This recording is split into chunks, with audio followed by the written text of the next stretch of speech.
La suite de votre grand journal du soir sur Europe 1 avec vous, Lionel Gougelot. Et vous recevez ce soir Patrick Martin, président délégué du MEDEF. Et cette question que beaucoup se posent, quelles sont les conséquences économiques avec cette crise du coronavirus? Bonsoir Patrick Martin. Bonsoir. La crise du coronavirus est-elle aussi dangereuse pour l'économie française que ne l'a été la crise de 2008 ? Elle est aussi dangereuse. Elle prend une forme différente. Elle a un impact direct à travers la désorganisation du travail, des salariés qui, à bon droit, exercent leur droit de retrait ou sont invités à rester chez eux de la part des entreprises ou doivent garder leurs enfants. Enfin voilà, il y a toutes sortes de désorganisations qui se mettent en place. Il y a des secteurs entiers qui sont rudement affectés. On les connaît, je les rappelle quand même, l'événementiel, l'hôtellerie, la restauration, les transports publics. Et puis il va y avoir des effets induits qui apparaîtront progressivement parce que toute la chaîne logistique, en particulier depuis la Chine, a été désorganisée et ça on ne le perçoit qu'au fil du temps. Quelles sont vos principales craintes pour l'avenir, les semaines qui viennent ? C'est déjà que sur le plan sanitaire, l'épidémie soit endiguée. Notre analyse est que le gouvernement prend les bonnes mesures en termes de technicité, mais également en termes d'ampleur. Mais ça va continuer à monter en puissance. La désorganisation économique va continuer à monter en puissance. Il y a des dispositions qui sont prises, qui nous paraissent bonnes pour accompagner les entreprises en difficulté. On peut les détailler. Vous avez rencontré justement des représentants d'entreprises en difficulté cet après-midi. Si mes informations sont exactes dans le département de l'Oise, on va y revenir dans un instant. François Villeroy de Galhau, le gouverneur de la Banque de France, parle d'une mise à l'arrêt de l'économie française. Écoutez, j'ai le plus grand respect pour lui, je ne le souhaite pas, mais en plus je ne le crois pas, parce que quand on observe l'activité de nos adhérents aujourd'hui, dans l'immense majorité des cas, ils continuent à fonctionner tout à fait normalement. Je le redis, il va y avoir des effets progressifs liés à la désorganisation de la chaîne logistique, mais pour l'instant on n'est pas à l'arrêt. Notre pronostic, c'est que l'économie ne s'arrêtera pas. Les entreprises, les chefs d'entreprise que vous avez rencontrés aujourd'hui dans le département de l'Oise, justement, département on ne peut plus toucher par cette épidémie.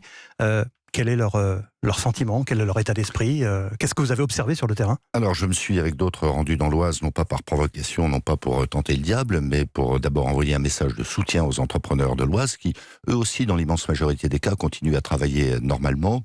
Et puis pour signifier que quand on prend un certain nombre de précautions, on peut continuer à travailler, on peut continuer à vivre normalement. Alors, il y a malgré tout une inquiétude, je le redis, très concentré, mais très violemment concentré sur certains secteurs d'activité. Ce sont ceux-là qu'il faut que l'État, les organismes sociaux aident extrêmement vite et extrêmement fort. Bruno Le Maire a annoncé hier des premières mesures, c'est-à-dire notamment le report des charges sociales, des dégrèvements d'impôts directs pour les entreprises qui seraient par exemple menacées carrément de disparition, parce que c'est le cas pour un certain nombre d'entre elles, des mesures de chômage partiel. Ça suffit? Il faut plus? Non, si vous voulez, c'est pas d'une lance à incendie dont on a besoin, c'est de cette canadaire pour ces entreprises. Je veux dire par là que, par exemple, les garanties qui sont renforcées de la part de BPI à hauteur de 70% des crédits de trésorerie doivent être portés à 90%. La banque d'investissement. La banque d'investissement. Il faut pas proposer un étalement des charges sociales pour les entreprises qui affichent, et malheureusement elles existent, des baisses de chiffre d'affaires extrêmement violentes. Il faut carrément supprimer les charges sociales.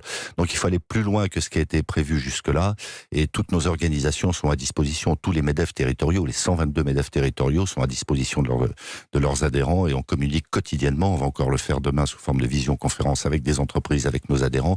Il y a un devoir d'information pour ces entrepreneurs qui, à bon droit, s'inquiètent. Donc il faut les rassurer quand c'est possible, et c'est souvent possible, et puis il faut leur donner les solutions quand elles existent, et elles existent. On observe également une mobilisation des collectivités locales en région pour soutenir les entreprises, notamment les PME. Les chambres de commerce également vont se mobiliser dans les jours et les semaines qui viennent. C'est ça qui va permettre de résister, Patrick Martin? Bien sûr, mais il faut des réponses dans l'urgence. Si vous voulez, il ne faut pas qu'il y ait des délais d'instruction de la part de l'État, de la part de l'URSSAF, de la part de la BPI, qui s'échelonnent sur plusieurs semaines ou pire sur plusieurs mois, parce que plus vite on traitera le cas des entreprises qui sont touchées, plus vite on évitera la propagation de ces difficultés avec des effets en chaîne, des impayés, des perturbations dans la chaîne logistique, je le redis.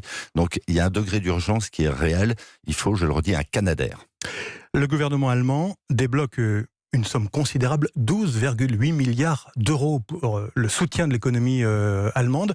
Il faut la même chose en France? Il faut la même chose en France avec, même si la période ne se prête pas à la polémique, une grosse différence, c'est que l'État allemand a géré vertueusement son budget, a des réserves financières que l'État français a lui-même dilapidé, y compris dans la période récente. Donc les marges de manœuvre de l'État français sont moindres. Elles existent malgré tout. 2019 a été un bon cru pour l'emploi en France, Patrick Martin.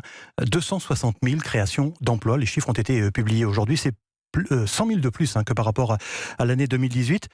Est-ce que ce virus va tout mettre par terre ? Le virus va fortement perturber la croissance. On est incapable de dire à ce jour quelle sera l'ampleur du ralentissement. La Banque de France elle-même s'est exprimée.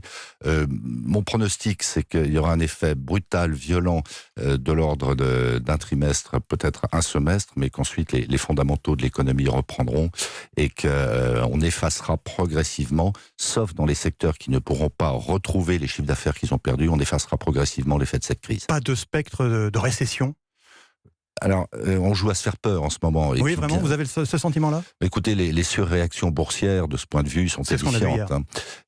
Non, il y a un mal profond, il y a une propagation mondiale de cette épidémie, donc il s'agit en aucun cas de la sous-estimer.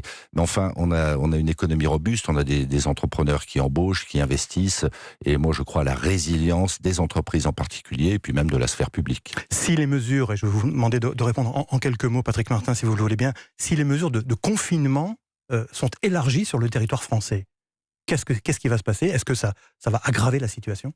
Bien sûr que ça l'aggravera. Mais si elles sont élargies, à nouveau, je trouve que le gouvernement adapte très bien ces dispositifs. Si elles sont élargies, c'est qu'elles doivent être élargies. Il vaut mieux éradiquer l'épidémie le plus vite possible. Merci Patrick Martin. Merci président du délégué du MEDEF. Merci d'avoir été l'invité, d'être passé dans les studios d'Europe 1 ce soir, Anissa.